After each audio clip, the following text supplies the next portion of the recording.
Welcome दोस्तों, आप सभी लोग स्वागत है हमारे चैनल द एडवेंचर क्लासेस में। आज हम लोग एक बहुत ही बड़ी भर्ती के बारे में बात करेंगे जो कि रेलवे का ग्रुप डी का है। काफ़ी दिनों से लड़कों का इंतजार था और ये काफ़ी दिनों से ऐसा न्यूज आ रहा कि अब आने वाला दिसंबर में आएगा, तो अक्टूबर में आएगा, नवंबर आएगा। ये पिछले 1 सालों से ऐसी प्रक्रिया चल रही थी, लेकिन फाइनली जो है नोटिफिकेशन आ चुका है ऑफिशियल कि इसका फॉर्म जो है 23 जनवरी 2025 से भरा जाएगा और लास्ट डेट जो होगा इसका आपका 22 फरवरी होगा। तो 1 महीने का आपका समय है भरने के लिए फॉर्म। ठीक, तो इस 1 महीने में आप लोग फॉर्म भर सकते हैं और लास्ट डेट पेमेंट का दिया गया है 24 तारीख है, 24 फरवरी 2025। अगर मान लेते बाई चांस आपसे भरने में कहीं मिस्टेक होता है तो उसको एडिट करने के लिए ऑप्शन आपको 25 से फरवरी से आपका 6 मार्च के बीच जो फॉर्म एडिट कर सकते हैं। सबसे बड़ी बात, इस फॉर्म को भरने में काफ़ी गलती होती है और रेलवे हर साल, पिछले साल जो है कुछ लगभग 2-3 लाख बच्चों के फॉर्म जो है रेलवे ने क्या किया था, रिजेक्ट कर दिया था। लगभग हर साल रेलवे क्या करता है, फॉर्म को रिजेक्ट करता है। बीच टेक्नीशियन में कुछ फॉर्म को रिजेक्ट किया गया था।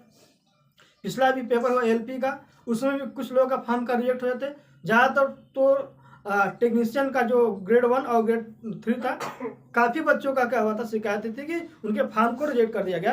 तो रेलवे अक्सर कर रहा है आजकल।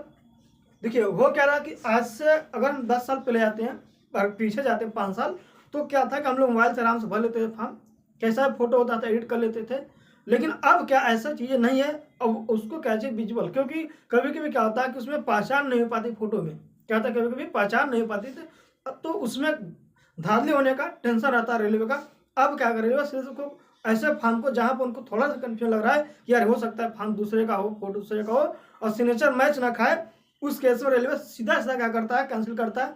और रेलवे का पेपर देने के लिए भी बहुत ज़्यादा निगरानी कर रहा है रेलवे।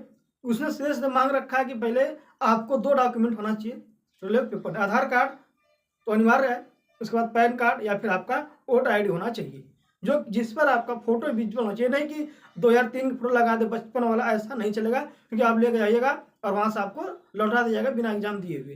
तो इस चीज़ पर रेलवे बहुत ज़्यादा काम कर रही है, बहुत ध्यान दे रही है, इस चीज़ को बहुत ध्यान दें। तो जब भी आप फॉर्म भरवाइएगा तो खुद से मोबाइल से भर सकते हैं, लेकिन अब अपना फोटो जो होगा स्कैन कापी लगाइए। स्कैन किया हुआ है, नहीं कि किसी पुराना फोटो को उठाया उसको क्रॉप करके डाल देंगे तो अपलोड तो हो जाएगा, लेकिन बाद में क्या होगा, आपको कैंसिल हो जाएगा, बाद में पछताना पड़ जाएगा मेरा फॉर्म का होगा रिजेक्ट हो गया। तो फोटो सिग्नेचर आपका बिल्कुल ब्लर नहीं होना चाहिए, एकदम विजिबल होना चाहिए। कोई सा भी देख ले कि फलाना आदमी फोटो है, पहचान जाए, ऐसा फोटो होना चाहिए। तो सबसे बड़ी बात यहीं पे गलती हो रही, एरर एंड करेक्शन। तो यहाँ पर अगर मान लेते बाई चांस आपका डाउट लगे कि यार गलती है, इस डेट को जरूर एक बार चेक कर लीजिएगा कि मेरा सही है गलत है। अगर इस डेट के बाद भूल जाएगा फिर आपका फॉर्म जो है रिजेक्ट होना अनिवार्य है, मतलब कंपलसरी नंबर हो आपका रिजेक्ट हो जाएगा। तो सब इस पर आप ध्यान देना कि फोटो एग्जैक्ट सही होना चाहिए और रिसेंट का फोटो, नहीं कि पुराना फोटो नहीं, रिसेंट का फोटो होना चाहिए आपका, एकदम पुराना फोटो नहीं होना चाहिए। ठीक, सिग्नेचर भी अच्छे ढंग से होना चाहिए कि आपका सिग्नेचर भी समझ में आना चाहिए। फोटो सिग्नेचर पर खास करके आपको ध्यान देना है। और आपकी फीस जो है ओबीसी जनरल या ईडब्ल्यूएस बॉयज के लिए 500 रुपया, ओबीसी जनरल ईडब्ल्यूएस के लिए 500 रुपया, एसटी पीएच के लिए 250 रुपया। इस पर ज़्यादा चर्चा करने की विषय नहीं थी, चर्चा करने की विषय ये थी कि कैसे फॉर्म बना, वो तो सबको पता कितना होता है। इसमें ध्यान देना कि फोटो आपका एकदम विजुअल होना चाहिए और आपका आधार कार्ड जो होगा नया, अगर मान लेते हैं बाई चांस आपके आधार कार्ड में पुरानी फोटो लगी हुई है तो उसको करेक्शन करके नया फोटो आप लगवा लीजिए। ठीक, क्योंकि एग्जाम में बहुत आपसे छूट जाएंगे, ऐसा होगा कभी तो पहचान नहीं पाएगा। उसके बाद से आपका इनकम सर्टिफिकेट नया जो है सेंट्रल का बनाइएगा। ठीक, भारत सरकार का सेंट्रल का आपका जातीय प्रमाण पत्र। ठीक, और पोस्ट जो है इस बार का 32,438 दिया गया, क्योंकि पिछले वर्ष जो है आपका 64,000 पोस्ट था, पिछली भर्ती में 64-65,000 पोस्ट था, उसके मुकाबले इस बार लगभग आधी सीटें आई है। लेकिन पिछले बार भी ऐसा हुआ था कि सीटें आई कम थी और ठीक डबल हो गई, जो कि अभी एएलपी के साथ हुआ है। उन्होंने नोटिफिकेशन देते वक्त दिया था कि 5,600 कुछ सीटें हैं, लेकिन जैसे ही फॉर्म भर गया, फॉर्म भरने की डेट खत्म होता है, कुछ दिनों बाद ऐसा नोटिफिकेशन आता है कि रेलवे एलपी की सीट का कर दिया गया, 3 गुना कर दिया गया। और टेक्नीशियन भी ऐसा हुआ है, लगभग सभी फॉर्म में रेलवे ने ऐसा कर रहा है कि पहले क्या कर रहा है कि नोटिफिकेशन कम का निकाल रहा है, फिर बाद में जैसे फॉर्म भरा जा रहा है उसके बाद से सीट को बढ़ा दे रहा है। ऐसा करने से रेलवे को फायदा हो रहा है कि जैसे सीट कम निकाले, जो कम पढ़ते हैं बच्चे, जिनको अंदर में थोड़ा सा माइंडसेट होता है कि हमको मेरा जो है इतने कम सीट में नहीं हो पाता है, ऐसे बच्चे अक्सर करके छोड़ देते हैं, यार सोचते हैं यार ये तो होगा नहीं मेरे से, उस केस में बच्चे क्या करते हैं छोड़ देते हैं। तो आप छोड़िए मत, क्योंकि ये मान चलिएगा 90% चांस होता है कि सीट जो है सीधे सीधे तो डबल हो जाएगी, ट्रिपल हो जाएगी। ये लगभग मान लेते हैं कि आज 32,438 पोस्ट पर नोटिफिकेशन है, मान चलिए कि कम से कम 60-65 तो होनी है सीट को, कम से कम 60 से 65,000 ये सीट आराम से हो जाएगी, लगभग डबल हो जाएगी सीधे सीधे, क्योंकि यहाँ पे लगभग 1.5 लाख वैकेंसी खाली पड़ी है रेलवे में। तो मान चलिए कि 60-70,000 सीट हो जाएंगी यहाँ से। क्वालिफिकेशन पे यहाँ पर कंफ्यूजन था, काफ़ी लोग का ऐसा मानना था कि इस पर ITI मांगा जाएगा, स्पेशल ITI, जो कि अगर ऐसा होता तो कक्षा जो 10th स्टैंडर्ड के लड़के थे इस फॉर्म को अप्लाई नहीं कर पाते। तो लेकिन उसको क्या कर दिया, खारिज कर दिया कि अब जो है सभी लोग भर सकते हैं, चाहे ITI किया हो नहीं किया हो, चाहे BSc किया हो, BTech, चाहे जो भी डिग्री हो, कक्षा 10 स्टैंडर्ड का है तो भर सकता है। उनके लिए एज जो होनी चाहिए 18 से 36 साल, उनका एज 18 साल मिनिमम और मैक्सिमम 36 साल के बीच होना चाहिए। और ये इंपॉर्टेंट होता है कक्षा 10 और एबव, उससे एबव है भाई, 10 तो पास करेंगे तभी तो उसके ऊपर जाएंगे, तो कक्षा 10 एबव कोई सा भी हो चलेगा, ठीक। अब आती फिजिकल के बारे में, तो मेल के लिए जो लड़कों के लिए 35 kg का वजन उठा करके, कितना kg वहां पर होता है कि 35 kg एक होता है बोरा, उसमें भरा होता है बालू, ठीक, रेत भरी होती है, उस रेत को अपने से उठाना होता है, उठा करके आपको 100 मीटर की दूरी 2 मिनट में तय करना होता है, ठीक, बहुत ज़्यादा नहीं है, आराम से कर लेता लोग फिजिकल। जो गांव से होंगे तो उनका तो बिल्कुल आसान है, बाकी जो काम कभी नहीं किया होगा वो भी ग्रुप डी का फॉर्म करना चाह रहे होंगे तो लगभग कर लेता है। तो आपको 100 मीटर 2 मिनट में, और 1000 मीटर जो है 1 किलोमीटर 4 मिनट पर, बहुत ही कम है। 4 मिनट में तो लड़के बहुत ज़्यादा मार देते हैं। तो 1000 मीटर 4 मिनट 15 सेकेंड में आपको कवर करना है, तय करना है बॉयज के लिए।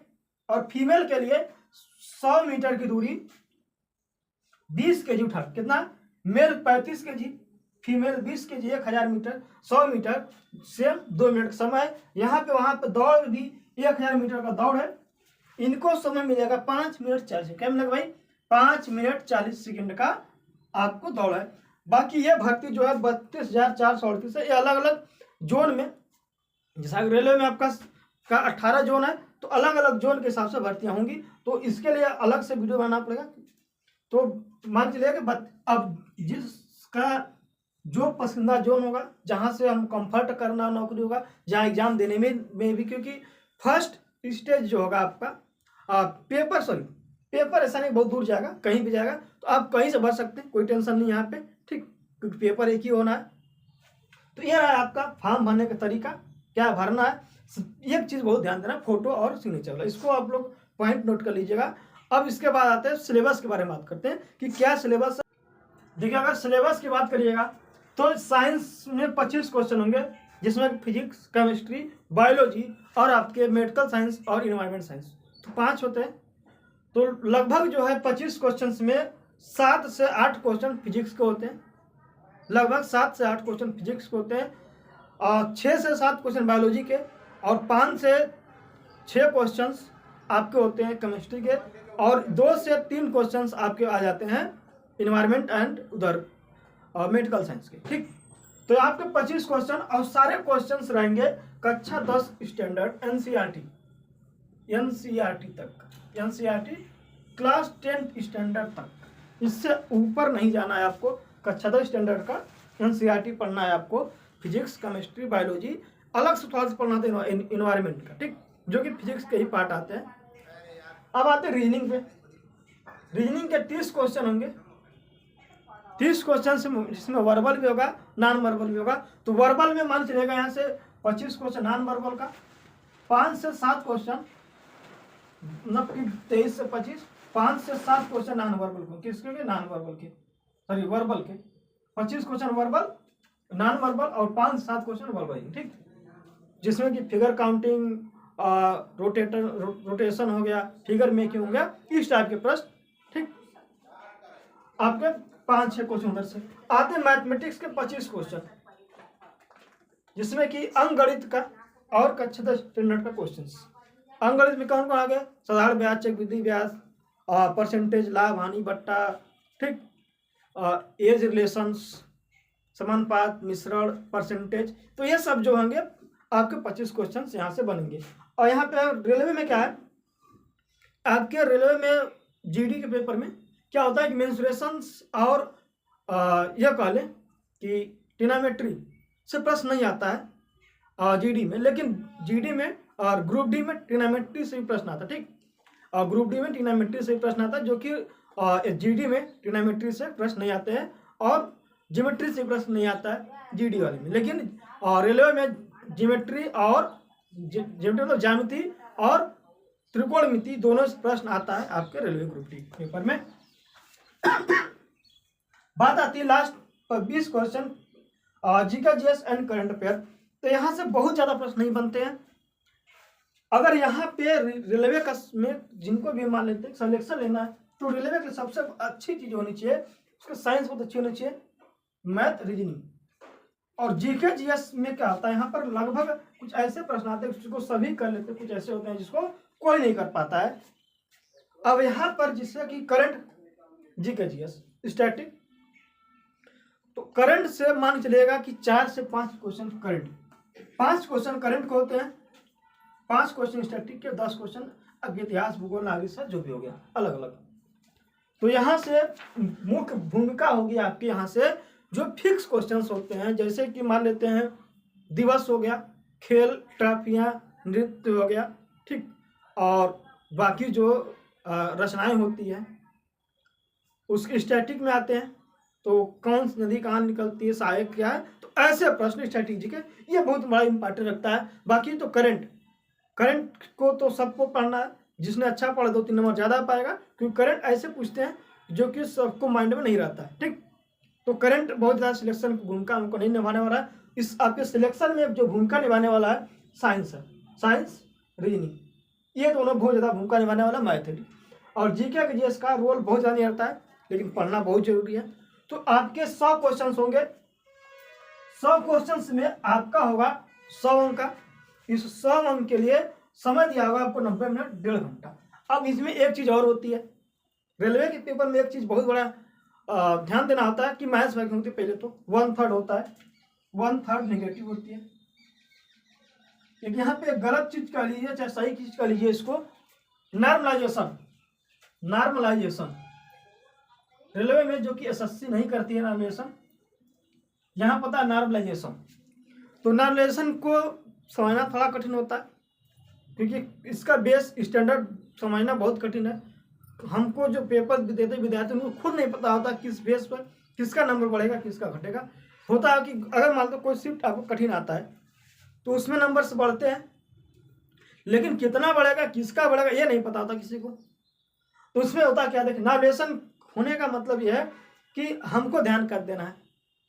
उसमें कभी कभी होता है क्या कि मान लेते सपोज करिए एग्जाम्पल्स के लिए, एक बच्चे का 23 फरवरी को मान लेते हैं, एक बच्चे का जो है 24 तारीख को है, एक ने पाया 25, एक ने पाया 60।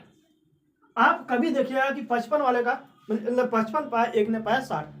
आपको देखने को मिलेगा रेलवे में अक्सर होता है, आप देखिए कि 55 नंबर वाला का सिलेक्शन होगा और 60 नंबर वाला रह जाएगा। वैसे रा मार्क्स की बात करें, ठीक, मतलब कि जैसे आपने पेपर दिया मिलाया आंसर की में, तो एक बच्चे को बन रहा 55, एक बच्चे को बना 60। तो कभी कभी होता क्या कि आपको देखने को मिलेगा कि 55 नंबर वाले का सिलेक्शन होगा और 60 नंबर वाला बैठ जाएगा, जबकि दोनों सेम कैटेगरी होंगे। मैं अलग अलग कैटेगरी की बात नहीं कर रहा हूँ, मैं कैटेगरी तब बात को जब दोनों कैटेगरी सेम है, ऐसा होता है। तो ऐसा क्यों होता है, नॉर्मलाइजेशन की वजह से। हम बात करें रा स्कोर की, ठीक, जो आपने नॉर्मलाइजेशन में पाया हुआ है, बाद में फाइनल स्कोर की। देखिए ऐसा होता क्यों, इसका वजह होता है नॉर्मलाइजेशन। तो नॉर्मलाइजेशन होने की वजह से पहला काम कि आप जो है ना जितना कम से कम गलतियां कर सकें उतना करिए, क्योंकि यदि आपकी एक्यूरेसी अच्छी रहेगी, एक्यूरेसी मतलब कि बहुत आपने कम क्वेश्चंस में आपका जो है सही करने का रेट बहुत अच्छा हो, क्या हो, सही करने का दर बहुत अच्छी हो। जैसे मान लो कि 100 क्वेश्चन किए, मान लेते सपोज कीजिए मैंने 60 किया, उस 60 में से आपने 55 सही कर दिया, 57 सही कर दिया, एक ने 60 सही किया, उस 60 सही करने में उसने 40 क्वेश्चन गलत कर दिया, तो अब तो उसका नंबर नहीं बढ़ने हो सकता है कि उसका जो रॉ स्कोर आ रहा है 60, उस 60 में से ही घट जाए, ऐसा हो सकता है, क्योंकि नॉर्मलाइजेशन नंबर घटते भी हैं और बढ़ते भी हैं।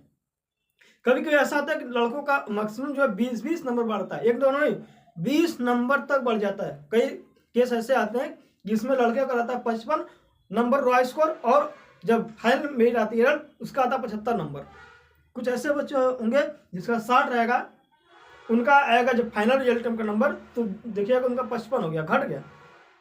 तो यहाँ पर इन चीज़ों को बचने के लिए बस एक ही तरीका है कि आप क्वेश्चन गलत मत करिए, सही करके जितना कम से कम मतलब जितना सही से हो सके उतना ज़्यादा सही करना है, गलत नहीं करना है। यदि गलत करने लगेगा तो आपका क्या होगा कि नंबर्स फाइनल में कम हो जाएंगे। ठीक, इस बात का बहुत बड़ा ध्यान देना है कि आपको क्वेश्चंस गलत नहीं होने चाहिए, जितना सही होगा आपको उतना प्लस पॉइंट होगा। हाँ, इसमें प्रश्न को सबसे पहले भरसक प्रयास की, इसमें एक चीज़ और होती है, जैसे कि एसएससी का पेपर देते हैं आप लोग, तो एसएससी में क्या होता है कि जैसे कि एक पेपर खुलता है फिजिक्स का, सॉरी मान लेते हैं कि जीएस का, ठीक, तो आपके 20 क्वेश्चंस लगातार जीएस के आएंगे, फिर आएगा मैथ की बारी तो 20 क्वेश्चन लगातार मैथ के आएंगे, आएगी हिंदी की बारी लगातार हिंदी का आएगा, आएगी रीजनिंग के बाद लगातार 25 हिंदी के आएंगे। लेकिन ऐसे यहाँ पर नहीं है, एक पता चलेगा रीजनिंग का हो सकता है, नेक्स्ट मैथ का हो, जीएस का हो सकता है, फिर रीजनिंग का हो, तो इसमें मिक्स होता है, फिर यहाँ पर थोड़ा सा स्कोर कम होता है जीडी के अपेक्षा।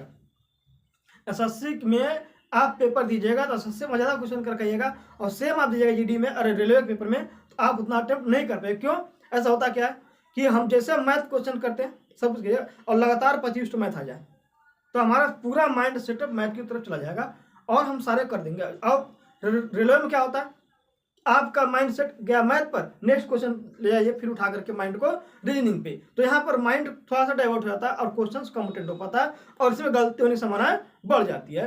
तो आपको गलती नहीं करना है, इसलिए यहाँ पर नॉर्मलाइजेशन को देखते हुए तो जितना कम गलती कर सकेंगे उतना ज़्यादा आपको फायदा होगा। आपको 1.5 घंटा का समय मिलेगा, 100 क्वेश्चन होंगे, ठीक, तो सारे सिलेबस समझ में आएगा, कोई दिक्कत नहीं यहाँ पे। तो बस यही आपका सिलेबस है, आपका ये आपका प्रोसेस है सिलेक्शन का।